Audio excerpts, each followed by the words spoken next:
오늘 이렇게 뵈니까 첫 그 경험인데 대단히 하나님께 영광이 되는 경험을 하신 분이 딱 두 분이 계시네요. 방금 간증을 마치신 원병묵 교수님. 정말 은혜가 되었습니다. 네, 오늘 원병묵 교수님의 그 간증의 주제가 이제 믿음인 것 같은데 오늘 또 말씀의 주제가 믿음입니다. 네. 그리고 어저께 그 목사 안수식을 통해서 주의 종으로 이제 안수를 받으신 우리 이혜성 교수님이 여기 계십니다. 이 첫 경험이 정말 하나님의 놀라운 은혜로 말미암아 이루어졌고요. 우리 모두가 다 축복하고 그리고 정말 오늘 이 예배에서도 정말 많은 은혜가 있는 그런 시간이 되었으면 합니다. 네, 우리 옆에 있는 분하고 인사 나누겠습니다. 네, 반갑습니다.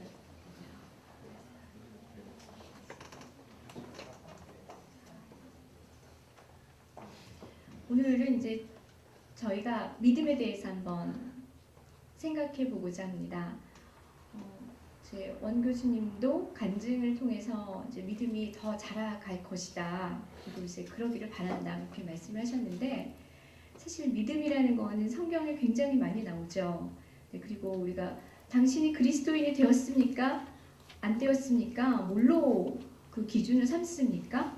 사실은 믿음으로 삼습니다. 그리고 주 예수를 믿어라. 그리하면 너와 너의 집이 구원을 얻으리라. 예수님께서도 분명히 그렇게 말씀하셨고요. 또 나의 의인은 믿음으로 말미암아 살리라. 하나님께서도 그렇게 말씀하셨습니다. 믿음이 우리가 정말 하나님의 나라 백성이 되는 것인지 안 되는 것인지 어떻게 보면 가장 중요한 핵심적인 그 기준이 된다. 그 스탠다드가 된다. 그렇게 말을 하고 있는데 그럼 이 믿음 우리가 어떻게 이해하고 있습니까? 우리가 이 믿음을 어떻게 알고 있습니까? 대단히 중요합니다. 어떤 분은 제가 이제 믿음에 대해서 이렇게 말씀을 듣다 보면은요, 저도 사실 그런 이제 시행착오가 있었습니다. 믿음에 대해서 이해할 때, 네, 믿음이 이게 진짜 믿음인가? 이거 나 진짜 정말 진짜 하나님이 이게 믿는 게 맞는가? 우리 이런 고민 안 해보신 분 계십니까 혹시? 다 해보셨죠? 네. 근데요, 이거 정상입니다. 이거를 안 해보는 것이 더 문제입니다. 나의 믿음을 진단해 보아야 하는 것입니다. 그랬을 때 저도 이 믿음을 굉장히 많이 진단해 보면서 시행착오를 겪으면서 내가 잘못된 믿음을 가졌구나 라고 깨달았었던 적이 몇 번이 있었고요. 그리고 그것을 이제 바로 잡기까지 조금 시간이 걸렸고 그것을 바로 잡기까지 저도 시행착오를 했었습니다. 그런데 제가 보니까 부족한 그 소견이지만 우리 주변에 많은 분들이 이런 이제 그 시행착오의 그 과정에 계시는 분들이 정말 많구나. 제가 그것을 느끼게 되었습니다. 어떤 분은 믿음이 좀 믿는데요. 그러면서 막 기도를 하시죠. 근데 그 믿는 것이 그 하나님을 믿는 것이 아니라 그냥 자기의 신념을 믿는 거예요. 제가 가만히 들어보면은요, 간증을 막 하시고 그래요. 그런데 저것이 정말 믿음인가? 그런데 가만히 이렇게 분석해 보면은요, 그 믿음이 아닙니다. 성경에서 말하는 믿음이 아니라 자기의 신념을 그냥 믿으시더라고요. 그리고 어떤 분은 그냥 지적인 동의를 믿는 거예요. 계속 성경에서 뭐 이렇게 얘기했었죠, 저렇게 얘기했었죠. 그러면서 이제 자기가 그 make sense 했었던 부분들, 납득하고 이해했었던 그런 부분들을 그냥 믿습니다. 이해가 되니까. 이게 이제 make clear, 이게 납득이 되니까는 믿는 거예요. 그러니까 어떤 분은 자기가 이 믿음이라는 울타리 안에 들어와가지고 경험한 그 경험의 정직성, 그 경험의 그 진실, 이거를 믿는 거예요. 예를 들어서 내가 저 이제까지 하나님한테 기도해가지고 한 번도 응답받은 적이 없어요. 그러니까 나는 이번에 기도해도 분명히 하나님이 이거는 응답해 주십니다. 이러면서 이제 내가 뭐 예전에 이 문제를 가지고 기도했더니 하나님이 이렇게 응답해 주셨고 또 저번에는 저 문제를 가지고 기도했더니 하나님이 이렇게 응답해 주셨어요. 이러면서 이번에도 분명히 하나님이 나를 보시고 나의 믿음을 보시고 응답을 해 주실 거야. 그러면서 이제 막 기도를 하시죠. 그리고 제 과거의 경험에 비춰보면 이제 막 제가 큰 교회를 다니고 있었는데 이제 그 소그룹이 그 구역 예배가 굉장히 활성화되지 않았습니까? 그럼 막 이 문제를 놓고 막 기도를 해달라고 막 이제 막 제목을 붙이지 않습니까? 근데 나중에 결과가 어떻게 됩니까? 결과가 이제 꽝인 거예요. 내가 뭐 그러면 이제 거기서 또 막 좌절을 합니다. 좌절을 하면서 이거 어떻게 된 거야? 하나님이 내 기도를 안 들어주신 건지 하나님이 안 계시는 건지 도대체 이게 어떻게 된 거야? 막 이러면서 또 막 방황도 하시고 이제 그런 것들 그런 이제 많은 양상들이 있습니다. 그렇다면 이 믿음이 무엇인지 우리가 정말 흔들리지 않는 신앙을 가지려면 사실 믿음이 뭔지를 분명하게 알아야 됩니다. 성경에서 말하는 믿음은 무엇인가? 그런데 너무나 감사하게도 하나님께서 이 히브리서의 11장에다 그것도 11장에다가 믿음에 대해서 정확하게 이제 믿음은 이런 것이다 이렇게 규정을 해주시고 있습니다.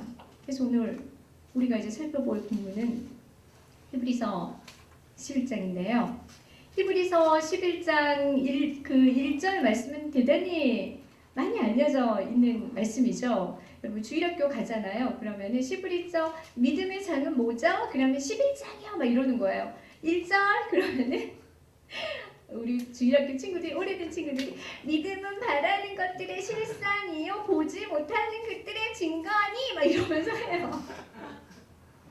그 다음에 2절 선진들이 이로써 증거를 얻었느니라 이러면서 막 이렇게 하는 거예요.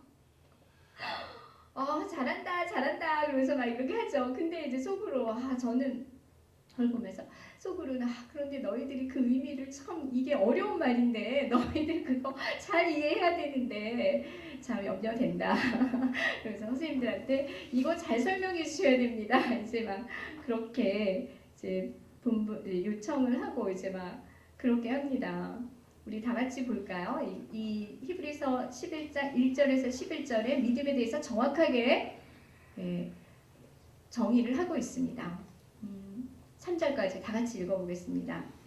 믿음은 바라는 것들의 실상이요 보이지 않는 것들의 증거니 선진들이 이로써 증거를 얻어냅니다. 믿음으로 우리가 모든 세계가 하나님의 말씀으로 지어진 줄을 우리가 알라니 보이는 것은 나타난 것으로 말미암아 된 것이 아니니라. 네, 할렐루야, 아멘. 그럼 도대체 믿음이 뭔가? 믿음은 눈으로 보입니까? 믿음이 어떤 분은 믿음이 보인대. 믿음 보이죠. 그런데 솔직히 말씀해서 여러분 믿음이 가시적인 건가요? 아닙니다. 믿음은 이게 물질적인 것이 아니에요. 가시적인 것이 아니에요. 단지 믿음이 눈에 보인다는 것은 그냥 그렇게 표현을 하는 겁니다. 믿음이 그 가시적인 거, 물질화돼서 내 눈에는 보인다라고 표현을 하는 것이지 믿음은 눈에 보이는 것이 아닙니다. 제가 이제 예를 들어서 어떤 그 소년의 이야기를 하겠습니다. 이제 존이라는 미국인 10살짜리 이제 꼬마가 있었습니다. 그런데 이 존이 그 크리스마스 날 이제 10살 되던 해 할머니랑 이제 약속을 했어요. 할머니가 존, 네가 10살 되던 해에 내가 꼭 너가 좋아하는 우표 앨범을 보내줄게. 그렇게 얘기를 했습니다. 그래가지고 이 친구가요, 막 계속 이제 날을 셌어요. 뭐 하루 이틀 하루나 내일 크리스마스다. 그러면서 이렇게 막 이제 할머니가 나에게 보내주신 우표 앨범이 오겠지 하면서 막 기다렸습니다. 그래서 눈을 탁 뜨자마자 엄마 그거 왔어? 그랬더니 엄마가 아니 이러는 거예요. 그랬더니 이 친구가 아직도 안 왔어? 그렇구나. 그럼 내가 좀 더 기다려야지. 이제 그러면서 친구들이 왔습니다. 그래가지고 존이 자기가 받은 크리스마스 선물을 다 보여주는 거예요. 이거는 누가 준 거, 이거는 누가 준 거, 이거는 누가 준 거. 그리고 나서 이제 다 그 실제 물건들이 있잖아요. 그럼 다 보여주는 거예요. 이거는 너가 준 거, 이거는 엄마가 준 거 이러면서. 근데요, 갑자기 맨 끝에 가서 존이 갑자기 손으로 이렇게 그려주더니 이거는 뭔지 알아?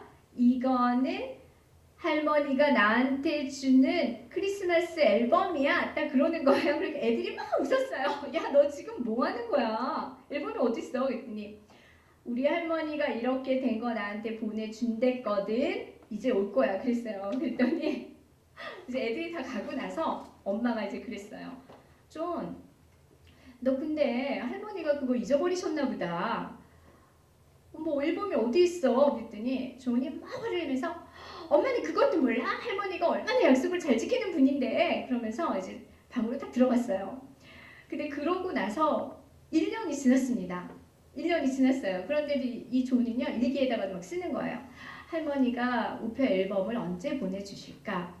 그러면서 가끔씩 또 엄마한테 물어봐요. 엄마, 할머니가 우표 앨범 언제 보내준대? 그 엄마가 이제 엄마는 어른이니까 마음속으로 막 생각을 하는 거죠. 아, 참 할머니가 이거 잊어버리신 지가 오랜데 참 우리 조은이 참 그렇다. 그러면서 어느 날 조은한테 그랬어요. 조은, 솔직히 말해서 너 조금 슬프겠는데 엄마가 생각할 때 할머니가 잊어버리신 것 같아. 그러니까 조은이요 갑자기 얼굴이 팍 이러면서 아니야 막 이러는 거예요. 할머니 절대 안 잊어버려. 엄마가 할머니를 몰라서 그래. 그러면서 이제 그 자기 방으로 들어갔는데요. 그리고 나서 며칠 후에 할머니한테 편지가 왔습니다. 그런데 그 할머니가 이렇게 썼어요. 사랑하는 존, 그동안 너무너무 많이 오래 기다렸지. 너 우표 앨범 할머니가 전국 방방 곡곡으로 미국 전역을 다 돌아다니면서 너가 정말 좋아할 만한 것들을 그동안 고르느라고 할머니가 못 보내주었단다. 그런데 아무리 생각해도 너가 어떤 거를 좋아하는지 할머니가 잘 몰라서 할머니가 3달러를 보내줄게. 그러니까 너가 그걸 가지고 정말로 너가 원하는 것을 사렴. 그랬어요. 그리고 존이 너무 좋아가지고 와 됐다 막 이러면서 엄마 그러면서 이제 그 편지를 가지고 할머니가 나 이거 사라고 보내줬어 이것 봐 이거 하면서 이제 막 이제 그러한 네, 일이 있었답니다. 이제 이 예화에서 여러분 무엇을 느끼십니까? 그 아이의 순진성, 순진무구나? 뭐 그럴 수도 있지만 요즘 아이들이 그렇게 순진합니까? 그렇지 않아요. 요즘 아이들이 또 이게 영악한 아이들도 다 상당히 영악합니다. 그래가지고 아 우리 할머니 벌써 잊어버렸어 이러고 끝나는 애들 굉장히 많거든요. 근데 이제 이 예화에서 알 수 있는 거는 존이 믿음이 있었다는 거예요. 믿음이. 누구에 대한 믿음이냐면 할머니에 대한 믿음입니다. 우리 할머니는 그런 분이 아니야. 절대로. 할머니는 나의 약속을 잊어버리는 분이 아니야라는 이 할머니에 대한 믿음. 그러니까 약속을 한 그 대상에 대한 철저한 신뢰. 이 조그만 10살짜리 아이가 그걸 가지고 있었던 거거든요. 그런데 실제로 할머니가 어떤 분이셨습니까? 할머니는 어른인 엄마가 생각할 때는 그 약속을 신실하게 그렇게 지킨다고 생각하지 않을 정도로 그렇게 가볍게 생각되는 그러한 분이었지만 그러나 이 존에게는 상당히 100% 신실한 그리고 아주 자기 약속을 철두철미하게 지키는 그 충성된 그런 분이었다라는 거죠. 그러니까 이 10살짜리 존이지만 그러나 그 꼬마가 자기가 그 믿는 믿음의 대상에 대해서 어느 정도의 신뢰를 가지고 있었는지 이 예화를 통해서 우리가 이제 이것을 알 수 있습니다. 마찬가지로 성경에서도요. 믿음은 바라는 것들이 이제 실상이다. 그렇게 이야기를 합니다. 그리고 보이지 않는 것들의 증거다. 그렇다면 우리가 우선 우리가 이 믿음을 따져볼 때 무엇을 가장 먼저 따져야 되는가? 과연 내가 무엇을 믿고 있는가? 그리고 내가 믿고 있는 그 믿음의 대상이 누구인가? 이제 이것을 보아야 되는 겁니다. 그 우리가 믿고 있는 대상이 누구입니까? 우리의 신념입니까? 아니죠. 우리의 경험입니까? 아닙니다. 우리가 지적으로 이렇게 동의를 하는 거에 대한 어떤 개념적인 확신입니까? 절대 그런 것이 아닙니다. 우리가 믿는 믿음의 대상은 천지를 만드시고 그리고 영어부터 영어까지 태초에 그냥 스스로 계셨던 그분 절대자 우리의 창조자 하나님 바로 그분이 우리의 대상인 것입니다. 그래서 우리가 그 대상을 정확하게 설정하고 내가 믿는 대상이 도대체 누구인가를 가장 먼저 정확하게 설정하는 것이 우리 믿음을 발전시키고 또 우리가 믿음의 단계로 들어가는 것에 대한 첫 번째 단계입니다. 그런 대상을 설정했을 때 그렇다면 과연 그런 그 대상을 향해서 우리가 가지는 믿음이 무엇이냐는 겁니다. 우리 PPT를 한번 틀어주세요. 거기 믿음은 위로 좀 올라가셔서요.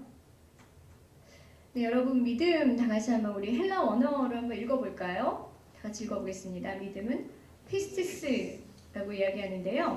이 피스티스라는 명사 이 자체는 진리에 대한 확신입니다. 흔들리지 않는 거. 그리고 이것은 아주 성실한 정도로 상당히 그 100% 충성되고 성실한 것을 말합니다. 믿음은. 그런데 이 피스티스는 이 명사인데요. 이 명사가 어디에서 유래했냐면은 이 페이도라는 동사에서 왔어요. 이 페이도는 헬라어에 이제 확신한다 또는 뭐 이제 동의한다 뭐 여러 가지 단어가 있는데요. 뭐 순종하다라는 단어도 있고 그러나 페이도가 가장 대표적으로 뜻하는 단어는 신뢰하는 겁니다. 신뢰하는 거. 그래서 이 페이도에서 피스티스가 나왔습니다. 그러니까 믿음이라는 것은 결국은 이 신뢰를 기반으로 해서 진리에 대한 확신을 갖는 것 그리고 어떤 그 단어적인 어떤 개념을 풀어보면 그런 또 단어적인 정의를 갖고 있습니다. 그리고 자기가 믿는 대상에 대해서 자기가 믿고 있는 그 대상 자체에 대해서 100% 충성하게 성실하게 신뢰를 갖는 거 이것이 믿음인 것입니다. 그렇다면 이 시브리서 11장 1절에서 믿음은 바라는 것들의 실상이요 보지 않는 것들의 증거니 라는 바라는 것들의 실상이라는 그 개념 그리고 보지 못하는 것들의 증거라는 이 개념 이것은 우리가 어떤 식으로 풀어서 이해를 해야 되겠는가 제가 이제 이 부분을 많이 좀 예전부터 좀 고민을 하고 이것을 저도 좀 잘 알아야겠다. 저도 깨달아 알아야 되겠다라고 하면서 이제 그때 공부를 하는 가운데 이제 하나님께서 지혜를 주셨습니다. 그 지혜 가운데 하나가 그렇다면은 믿음을 이해하려면 우리가 좀 쉽게 어떤 그 유비성을 가지는 거, 그 유비성을 가지는 어떤 그 신학적인 어떤 그 이론을 잠깐 좀 알아야 되겠다. 유비라는 건 이제 신학적 용어인데요. 좀 닮음을 말합니다. 비슷한 거죠. 유사한 거. 그게 뭐냐면은 여러분 그 성만찬을 하실 때요. 네, 성찬 다 하시죠? 네. 그런데 그 성찬을 할 때요. 이것이 그냥 물론 이제 성경에서 유래가 됐습니다. 성만찬은 예수님께서 이것은 나의 몸이요. 이것은 나의 피니 떡을 떼고 포도주를 마실 때 나의 몸과 피를 기념하라. 예수님께서 그렇게 말씀을 하셨기 때문에 우리가 성찬을 하는데요. 그런데 그런 말씀을 그냥 100% 따르는 거 이외에 또 그것이 교회의 어떤 기존의 그 전례로 그 예전으로 이렇게 굳어지는 그 배경에는 이 교리가 있습니다. 이 교리가 상당히 중요합니다. 이것이 중세 카톨릭 교회에서 이 교리가 이제 완전히 정착이 돼가지고 이 교리를 발판으로 해가지고 이 성만찬이 진행이 됐습니다. 1215년에 그 카톨릭 교회에서 공의회를 열어서 그 공의회 라테란 공의회인데요. 이제 여기서 이 교리를 다 통과시키는 겁니다. 그것이 무슨 교리라면 여러분 혹시 많이 들어보셨을 텐데 화채설이라는 거 들어보셨나요? 화채설 네 혹시 못 들어보신 분 계세요? 화채설 계시는구나. 네네네. 그 카톨릭 교회에서는요, 이 성만찬을 할 때 화채설 교리에 의해서 합니다. 지금도 그렇게 하고 있습니다. 그거는 뭐냐면은 우선 화채설 저 처음에 화채설 들었을 때요, 여러분 생각나는 거 있죠? 뭐가 생각나죠? 네 맞아요, 네네. 그거 여름에 우리 먹는 별미. 뭔지 알아요? 수박 화채. 그게 생각나잖아요. 네, 그래가지고 제가요, 이제 에피소드 맨 처음에 신학 공부할 때 화채에서 아니 수박 화채 뭐 관련이 있나 이런 생각을 했습니다. 근데 그게 아니에요. 그게 아니라 영어로 말하면 transubstantiation. 그러니까 여러분 그 trans라는 접두어 아시나요? 이것은 이제 라틴어에서 나온 거죠. trans 하면은 changeable. 이거 이제 바뀔 수 있다라는 거거든요.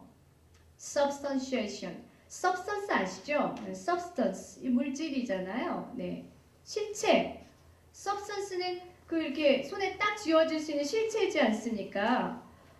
그 substantiation, 실체화가 됐다라는 거예요. 그런데 실체화가 trans. 그러니까 변형이 돼서 실체화가 되는 거를 말합니다. 화채설은 쉽게 말해서. 근데 그거를 갖다가 어렵게 우리나라식 한자어로 풀어내다 보니까 화채설 이렇게 된 건데요. 영어로 이해하시는 게 더 쉬워요. transubstantiation이다. 그럼 무슨 말이냐면 이제 중세 때 여러분 성만찬 때 뭐를 뗍니까? 우리가 떡을 떼죠. 네, 떡을 떼고 포도주를 마시죠. 그런데 예전에는요 또 이런 게 있었어요. 그 화채술을 쉽게 설명해 주다 보니까 그거는 뭐냐면은 당신이 떡을 떼고 피를 마실 때 포도주를 마실 때 그 갑자기 목사님이 축도를 하면 거기서 너가 먹는 포도주랑 떡이 예수님의 몸하고 살하고 피로 바뀌는 거야. 오 마이 갓 정말 나 어떡해요. 이렇게 되잖아요.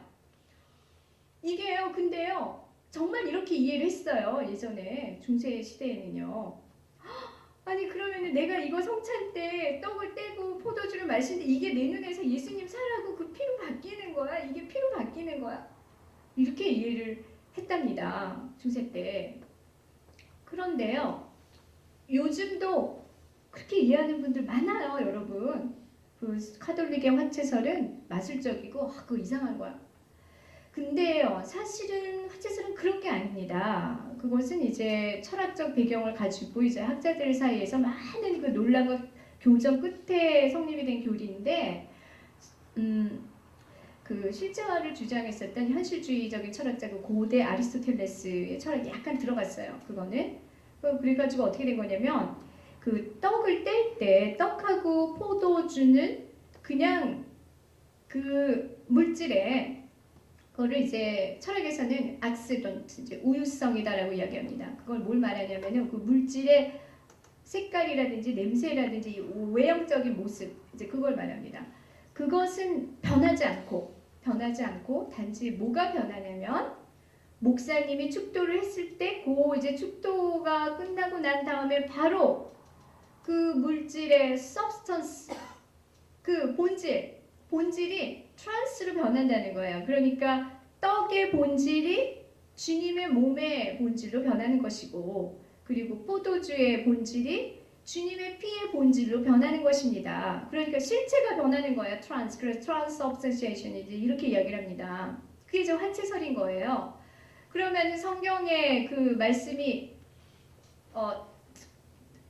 정립이 되죠. 그런 교리에 의해서면 내가 이제 떡을 받고 포도주를 받을 때 목사님이 이거는 그 악시던트는 그냥 있어요. 우유성 그대로 남아 있어요. 뭐 떡의 모양, 색깔, 맛은 그대로 있지만 목사님 축도가 딱 끝난 순간 그 실체는 주님의 몸으로 변한다는 겁니다. 그러니까 이제 그거를 믿는 거예요. 이분들이.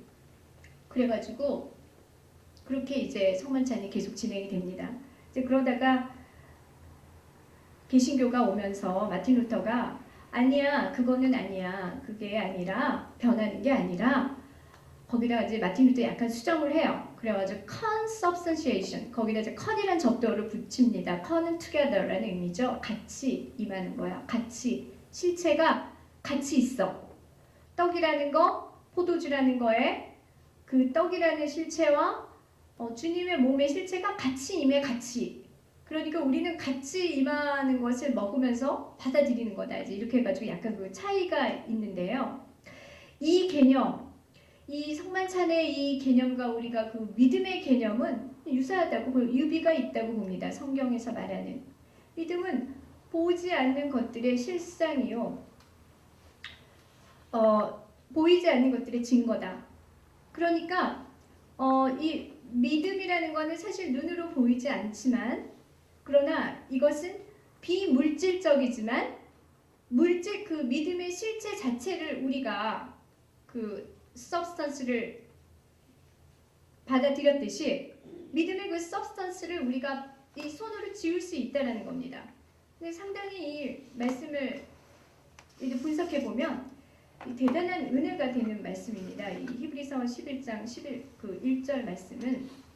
그래서 이것은 그냥 뭐 어떤 사람이 생각해서 내가 생각하니까 믿음이 대충 뭐 이런 거야 라고 말한 어떤 개념성에 의거한 그런 주관적인 그 실체가 아니라 누구든지 다 믿음을 받아들이면 그것이 마치 그 트랜스업세시에이션에서 일어난 것처럼 직접 주님의 그 몸의 실체가 됐었던 것처럼 믿음도 자기가 그것을 받아들일 때 내가 손으로 확 잡아서 그 줄 수 있는 독립적이고 아주 객관적인 그 실체가 된다라는 것입니다. 그래서 이 진정한 믿음은 하나님을 향한 그 진정한 믿음은 이렇게 비물리적이고 초월적인 대상을 내가 손으로 확 잡는 어떤 그러한 그래서 내가 이 실체를 가지고 있다라는 것을 증거할 수 있는 그러한 상태가 된다는 것입니다. 그러한 효과가 된다는 것입니다. 그래서 믿음은 보지 못하는 것들의 증거가 된다는 이야기입니다. 내가 이 믿음이라는 실체를 내가 이제 가지고 있는 거거든요. 그래서 내가 이제 이 실체를 내가 가지고 있기 때문에 보여줄 수 있는 것이다. 그런데 이 실체가 나에게 온 것은 하나님의 은혜로 온 것이다. 이제 이 성경에서 말하고 있는 말은 바로 이제 그것입니다. 그래서 이 믿음이 하나님께로부터도 왔다라는 것을 또 신약에서 어떻게 증거를 하냐면 에베소서 2장 8절에 너희가 그 은혜로 인하여 나와 있죠? 에베소 2장 8절에 다 같이 읽어보겠습니다. 너희가 그 은혜로 인하여 믿음으로 말미암아 구원을 얻었나니 이것이 너희에게서 난 것이 아니요 하나님의 선물이다. 하나님이라는 그 존재가 그 보이지 않는 그 믿음이라는 실체를 우리에게 던져 주시는 겁니다. 그러면 우리가 그것을 받아들이고 우리가 그것을 확 붙잡을 때 그것이 정말로 나의 이제는 그 객관적인 독립된 그 substance가 돼서 그것이 이제 작용을 하기 시작하는 겁니다. 작용. 그래서 어떤 사람들은 그런 원리를 표현을 할 때 믿음이 커요. 믿음이 작아요. 예수님도 그렇게 말씀하셨습니다. 믿음이 적은 자요. 예수님도 분명히 그렇게 말씀하신 거예요. 이 어마운트의 논리로. 그러니까 그것도 예수님조차도 그 믿음을 말씀하실 때 이 substance의 의미로 말씀을 하셨다. 그래서 그런 믿음을 우리가 이렇게 하나님을 그 대상으로 한 그 믿음의 대상을 정확하게 하나님에게 두고 그 보이지 않고 비물질적인 믿음을 초월적인 믿음을 우리가 주관적인 그 개념에 의해서 대충 그냥 머리에 이렇게 사변적으로 가지고 있는 것이 아니라 객관화시켜서 그 믿음의 그 substance를 우리가 손에 쥘 때 그것은 우리에게 증거가 될 수 있다는 것입니다. 할렐루야. 네, 여러분 믿음을 그렇게 활용하시기 바랍니다. 그래서 우리가 우리의 믿음을 작용시켜야 돼요. 왜냐하면 내가 지금 실체를 가지고 있지 않습니까? 그래서 제가 이런 논리로 그렇게 얘기를 해줬어요. 모슬림 친구한테. 예수님이 왜 하나님이냐. 그 친구가 그러는 걸 자꾸 물어봐요. 자기가 너무 도대체 못 믿겠다. 저들 증거를 대랍니다. 그리스도가 어떻게 하나님이냐?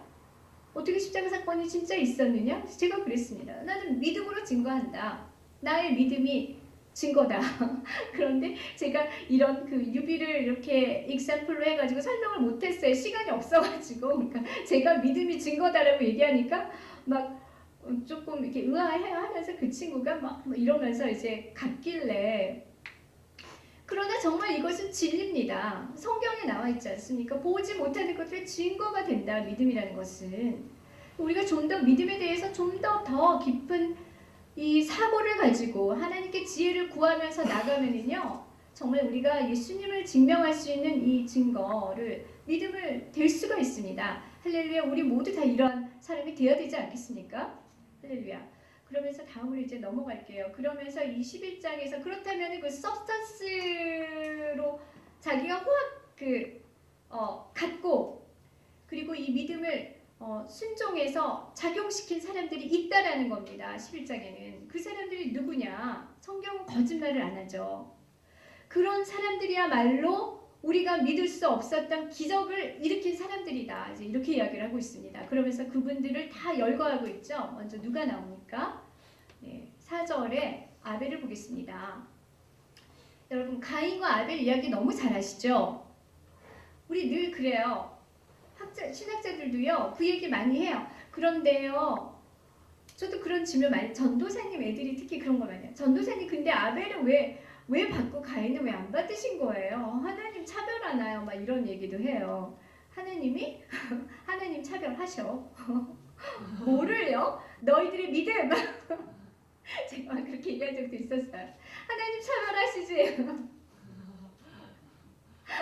그러나 여러분, 그냥 이거를 그대로 문자 그대로 이해하시면 안 됩니다. 하나님은 우리를 차별 안 하시죠. 그러면 하나님 뭘 구별하십니까? 진짜와 가짜를 구별하시는 분이거든요. 네, 늘 우리 진단을 하고 넘어가야 됩니다. 나의 마음은 정말인가 가짜인가. 왜냐면 하나님은 이것이 가짜면 안 받으시니까요. 늘 분석을 해야 됩니다. 아벨의 제사는 왜 받았습니까? 아벨은 거기 볼게요. 아벨은 가인보다 더 나은 제사를 드렸다고 했습니다. 그래서 하나님이 너는 의롭다. 의로우니까 내가 받아줄게. 그래서 받으신 거거든요. 이것이 히브리서 11장에 나온 것은요. 아벨의 제사는 바로 이 하나님을 대상으로 나의 제사를 드리는 올바른 그 주체로 하나님을 바라보고 아벨의 믿음을 직접적으로 작용해서 하나님께 제사를 드렸기 때문에 하나님이 받았다. 지금 11장에서 이런 증거를 들면서 이렇게 말을 하고 있습니다. 그러니까 아벨은 죽었지만 뭐라고 말할까? 믿음이 살아있다 이렇게 말하지 않습니까? 할렐루야. 우리가 예배를 드릴 때요. 하나님 앞에 예배 드릴 때 가인처럼 드리는 사람도 있고 아벨처럼 드리는 사람도 있다는 이야기입니다. 여러분 없을 것 같아요? 아니에요. 있어요. 그것은 누가 압니까? 본인의 영이 알고 하나님이 아시는 겁니다. 아벨의 예배를 하나님이 받으십니다. 가인의 예배는 절대 안 받으시죠. 네, 아벨의 예배는 믿음인 것이에요.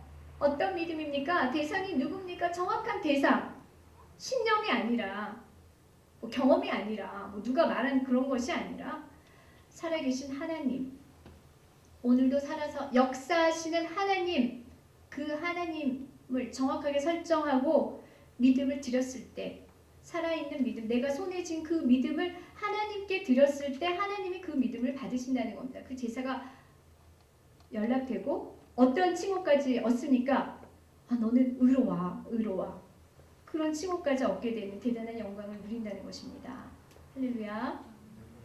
그 다음에 5절에 그 다음에 또 누가 나옵니까? 에녹이 있습니다. 여러분 참 에녹 너무 부럽지 않아요? 저는 구약 읽을 때 믿음으로 에녹은 죽음을 보지 않고 옮겨졌다. 와 정말 대단하다. 에녹 정말 부러웠습니다. 그런데요. 이 에녹이요. 그 구약에서 에녹 말고 그냥 이렇게 승천한 사람도 누가 있는지 아세요? 네? 네네. 할렐루야. 네. 정말 높은 수준입니다. 저희 ISC는 대단히 높은 수준을 지금 경지하고 있습니다. 감사합니다. 네. 엘리야죠. 엘리야가 몇 장에서 승천합니까? 여기까지는 이것도 아셔야 됩니다. 그래야지 우리 수준 높은 품위를 마음껏 누리실 수가 있지 않겠습니까? 여러분 엘리야는 잊을 수가 없어요. 왜냐면요 저는 이 갈멜산에서 이런 이 찬양이 있어요. 엘리야 갈멜산의 영웅 아니겠습니까?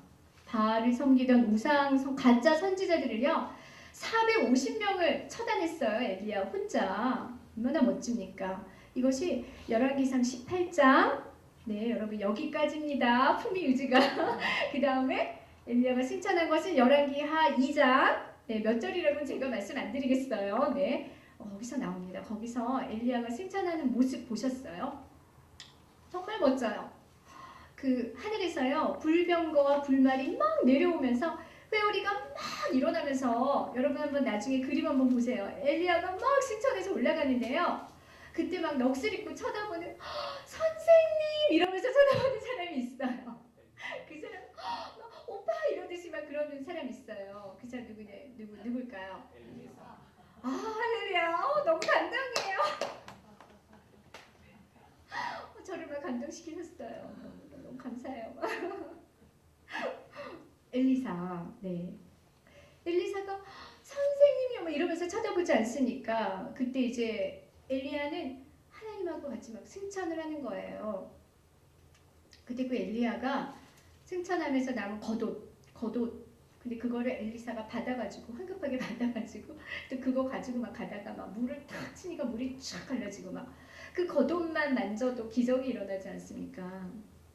그러니까 그 엘리야는 그럼 과연 누구겠느냐 이겁니다. 엘리야는 갈멜산의 영웅이라고 했는데요. 여러분 갈멜산 기도 성경에서 보셨어요?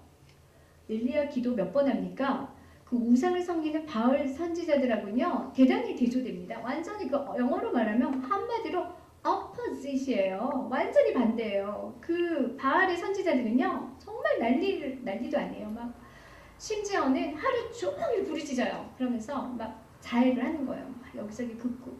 그런데도 아무런 일이 일어나지 않는데 엘리야가 딱 가가지고 주여 응답하소서 이 몇 마디 하니까 갑자기 하늘에서 불이 탁 내리지 않습니까? 그러면서는 순식간에 다 태워버렸잖아요.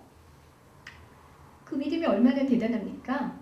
엘리야의 믿음을 어떻게 우리가 도식화를 시킬 수 있을까요? 만약에 그림을 그려본다면 그 믿음이 개념에서 나온 믿음이겠습니까? 절대 아니죠. 상식적으로 한번 생각해보자면 그 믿음은 어디서 나오는 겁니다. 그 믿음은 실상인 거예요. 엘리야에게 자기가 가지고 있는 거예요. 그래서 믿음의 원리를 사용해서 던진 거죠. 하나님 제가 믿음을 던집니다. 역사해 주세요. 그러니까 불이 탁 내린 겁니다. 할렐루야.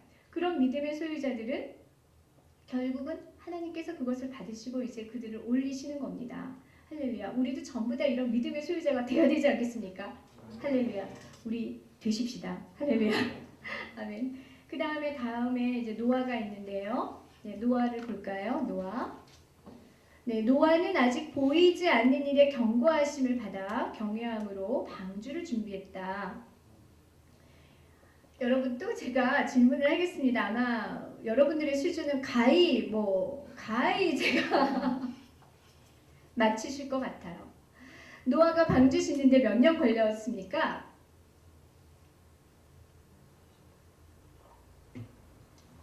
거의 근사치라도 노아가 방주를 짓는데요. 120년이 걸렸어요. 굉장히 오래 걸렸죠. 제가 맨 처음에 노아 방주 얘기를 들었을 때 노아가 60년 아니야? 라고 막 70년 아니야? 그랬는데 아니더라고요. 창세기에 이게 6장 3절에 나와 있어요. 또 노아가 나중에 찾아보시기 바랍니다. 노아는 120년 동안 방주를 지었습니다. 한번 상상해 보십시오. 120년이면 얼마나 오랜 시간입니까? 사람들이 다 미쳤다고 그러는 거예요. 저 미쳤어. Crazy. out of his mind. 완전히 정신 나갔어. 그런데 미쳤다거나 말거나 짓는 거예요. 방주를. 그런데요.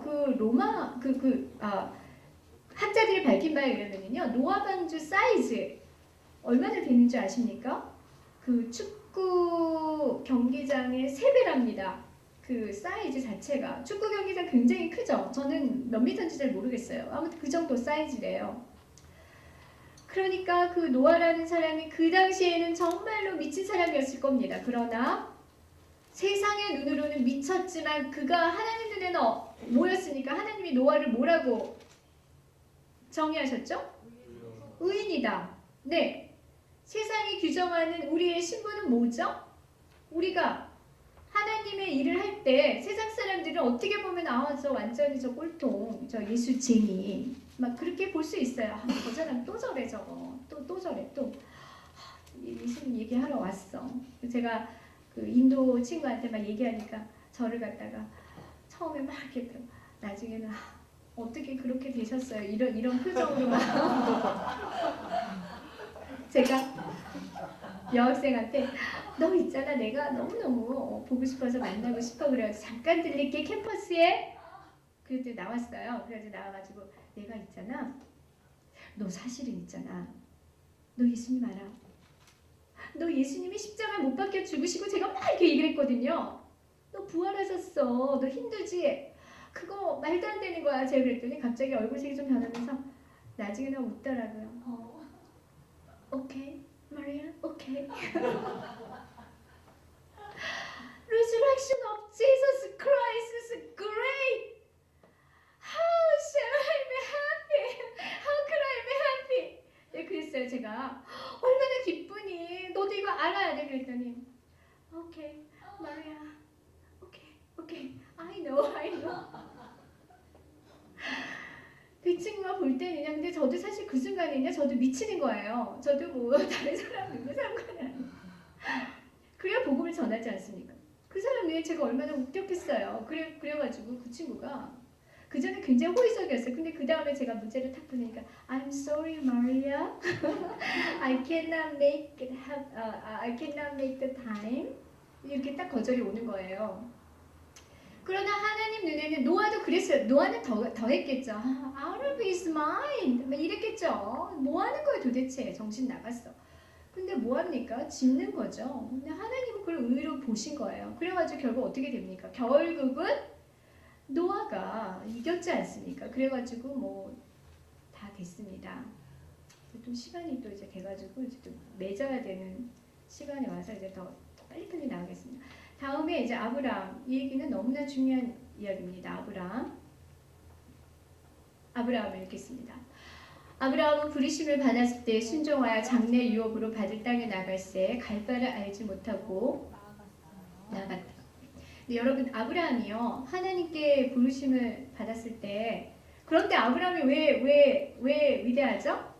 믿음의 조상 아브라함은 7명의 아들이 있었는데 아브라함 다 알아요. 뭘로 아는지 알아요? 대명사 믿음의 조상. 아브라함 믿음 대단해요. 왜일까요? 창세기 좀 갈까요? 네, 창세기 보겠습니다.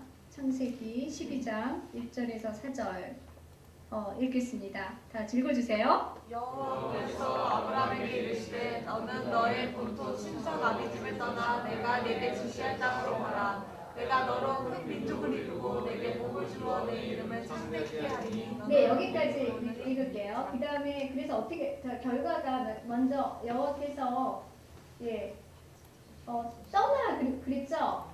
하나님이 떠나라 그러셨잖아요. 네, 그래서 결과가 어떻게 했나요?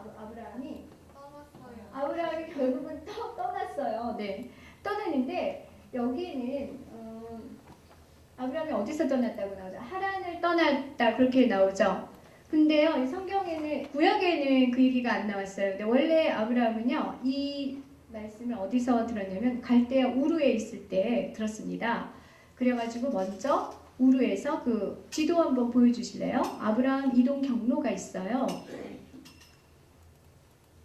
네, 여기 이제 갈대아 여기 우르죠. 우르에서 이렇게 떠나가지고 아브라함이 하란에 머물었어요. 근데 이 우르에서는 아버지 데라랑 조카 롯하고 이제 형 뭐 하란 그 다음에 형 한 사람 이름이 뭐더라? 아무튼 그 가족들 데리고 이렇게 와요. 여기서 이제 머물다가 하란에서 75세 때 다시 이렇게 떠나가지고 이쪽이 이제 가나안이거든요. 네, 가나안으로 이제 들어가게 됩니다. 그러면 이 시기에 그런데 왜 아브라함이 대단한 사람이냐면요. 그 우루 때문에 그래요. 우루 사진 한번 보여주실래요? 우루? 여러분 우루 들어보셨어요? 이 우루. 그 다음에 다른 사진도 좀 보여주세요. 다른 사진? 이거 하는 거 우루? 지도. 네. 네, 그래 그 전 지도 좀 보여주세요. 지도. 제가 이걸 보여드리냐면요. 우루가 어떤 도시인가? 이 우루는요. 고대 도시인데 제가 언젠가 그 말씀 드렸습니다. 여러분 구약이 얼마나 재미있는 성경인지 아십니까? 그러려면 구약을 재미있게 읽으시려면 제가 뭐를 하라고 말씀드렸습니까? 네, 역사를 읽으세요. 그렇게 말씀드렸습니다. 이스라엘 역사 보면은 이 메소포타미아 지역이에요. 4,500년 전부터 기원 전에 인류의 문명을 위해서 들어선 그 족속이 있는데요. 그들이 이제 수메르인입니다. 그런데 이 수메르인이 왜 중요하냐면 역사적으로 성경엔 이런 거 나오지 않아요. 그러나 하나님이 인류를 창조하시고 이제 그들이 이제 생활을 했겠죠. 그런데 그들의 생활은 원시 생활이었어요. 그런데 이 원시 생활을 완전히 깨버리고 그 고대 구약 시대 때 문명을 가져다 준 인종이 이 수메르인 거예요. 수메르 문명이에요. 그래서 이 고고학에서 수메르 문명은 대단히 가치가 있어서 굉장히 많이 이제 알려졌고 요즘 역사책에 보면 수메르 문명이 다 들어가 있습니다. 예전엔 없었어요. 이 수메르 이 문명이 12왕조를 만들었는데 그 중에 그 12도시 국가를 만들었어요. 그 중에 하나가 우루입니다. 우루는요. 그러니까 상상이 가시죠? 고대 문명의 가장 최첨단의 그 문명 국가 중에서 또 최첨단. 그러면 오늘날로 말하면 어디인가요? 미국이죠. 네. 최첨단의 가장 그 문명국에서 살던 사람이었습니다. 누가요? 믿음의 조상 아브라함이. 그런데 하나님께서 갑자기 어느 날 갑자기 나타나셔가지고 그거 다 버리고 내가 말하는 곳으로 가야 돼. 그렇게 말씀하시니까 얼마나 기가 막혔겠습니까? 하나님 제 이거 다 버리라고요. 제 재산, 저 이런 그 도시 문명화 이거 싫은데요. 미국에서 가장 잘 사는 나라가 도시가 어딘가요? 제일 좋은데. 네, 뉴욕이에요. 네, 거기서 살다가 하나님 갑자기 저기 아프리카 오지에 거기를 가라는 겁니다. 그것이 여러분에게 임했다고 생각해 저에게 임했어요. 여러분 아브라함처럼 가족까지 아버지를 막 설득해요. 아브라함이 아버지 우리 떠나야 돼요. 여러분 이거 하실 수 있습니까? 그런데 아브라함이 그걸 했다는 겁니다. 아브라함이 그걸 한 거예요. 이게 그냥 우리가 생각해 아브라함이 그냥 뭐 쉽게 같이 이게 아닙니다. 해가지고요. 게다가 아브라함 아버지는 누구냐면 데라거든요. 이 데라가 어떤 사람이었냐면은 우르에 굉장히 우상이 많았어요. 그 우르의 우상을 만들던 목조 그 조각가 그런 사업을 하셨던 분입니다. 그러니까 이분은 거길 떠나면 안 되는 거예요. 생업이 완전히 몰살되는 거죠. 이 아버지를 설득해가지고 아브라함이요. 데라랑 조카 롯하고 그 다음에 그 동생 하란이 있고 제가 꼭 이 둘째 동생 생각이 안 나는 거 아무튼 나중에 성경 찾아보세요. 데리고 갑니다. 그런데 그 얘기가 창세기 11장 31절에 나와요. 거기서는 아브라함이 데리고 떠났다고 얘기가 안 나오고요. 데라가 왜냐면 유대계 족속에는 장자 우선 그 원칙이 있기 때문에 아버지를 적는 거야. 데라가 데리고 떠났다. 근데 사실은 그게 아브라함이 데리고 떠난 거거든요. 그래가지고 아브라함이 하란에서 이렇게 머물면서 이제 나중에 하나님의 말씀대로 가나안으로 가는 겁니다. 할렐루야. 그래서 아브라함이 믿음의 조상입니다. 자, 그래서 우리가 이제 결론을 맺겠습니다. 결론을 좀 틀어주세요. 여러분, 내가 믿음을 가진다는 것은요. 먼저 그걸 알아야 되는 건 내가 도대체 뭘 믿는다는 건지, 뭐 기독교 교리를 믿는다는 건지, 예수님의 어떤 그 히스토리컬 그 팩트를 믿는다는 건지, 아니면 남들에게 전수되어 온 그 개념을 전수된 개념을 믿는다는 건지, 교리를 믿는다는 건지, 나의 신앙적인 어떤 응답의 경험의 그 확신을 믿는다는 건지 여러분 이걸 점검하셔야 됩니다. 그걸 믿는 게 아니에요. 믿음은요. 그거는 아무것도 아니에요. 나 이번에요. 나 이번에 분명히 응답 될 거예요. 왜냐면 하나님은요. 내가 꼭 이렇게 기도하니까 응답해 주시더라고요. 제가요. 작정기도 뭐 기도원. 그러니까 응답이야 이거 완전히. 그게 아닌 거예요. 믿음은요. 하나님을 바라보는 겁니다. 할렐루야. 그러니까 믿음을 가지려면 누구를 알아야 되겠습니까? 우리가 믿는 대상을 알아야 되겠죠? 하나님을 알아야 되는 거예요. 하나님은 어떤 분이십니까? 그럼 물어보셔야 되는 거예요. 하나님 당신은 어떤 분이십니까? 알게 해주세요. 그리고 하나님을 바라보면서 보이지 않지만 그러나 하나님의 의에서 온 그 믿음을 내가 객관적인 실체화가 된 믿음을 내가 내 손에 잡는 겁니다. 그래서 그거를 내가 증거화시키면서 이것을 작용하는 거예요. 하나님이 그럴 때 그 사람의 그것을 믿음으로 보시는 거예요. 우리가 소위 말하는. 그리고 그것을 의롭다라고 여겨주시고 하나님은 그게 너의 믿음이야 이렇게 보시지 않고 의로워 너는 righteous라고 보시면서 일을 행하시는 겁니다. 할렐루야. 우리 모두 이렇게 하나님께 의롭다라고 칭함을 받는 저와 여러분이 되어질 줄로 믿습니다. 네, 기도하겠습니다. 할렐루야. 살아계신 하나님 아버지, 믿음은 바라는 것들의 실상이요 보지 못하는 것들의 증거니 선진들이 이로써 증거를 얻었느니라. 아버지, 보이지 않는 믿음, 그러나 살아계신 하나님을 대상으로 우리가 우리의 대상을 정확하게 설정하고 하나님을 바라보고 나갈 때 하나님 은혜로 우리에게 믿음을 주시고 우리가 그 믿음을 객관화하고 실체화해서 우리의 손에 쥐고 날마다 하나님께 그 믿음이 작용하도록 기도하며 하나님 그 믿음이 작용할 때 그것을 사람들에게 증거하며 예수 그리스도를 전하고 하나님을 전하는 주님의 일꾼들 귀한 종들이 다 되도록 저희를 축복하여 주시옵소서. 모든 말씀을 나사렛 예수님의 이름으로 기도드렸습니다. 아멘. 할렐루야.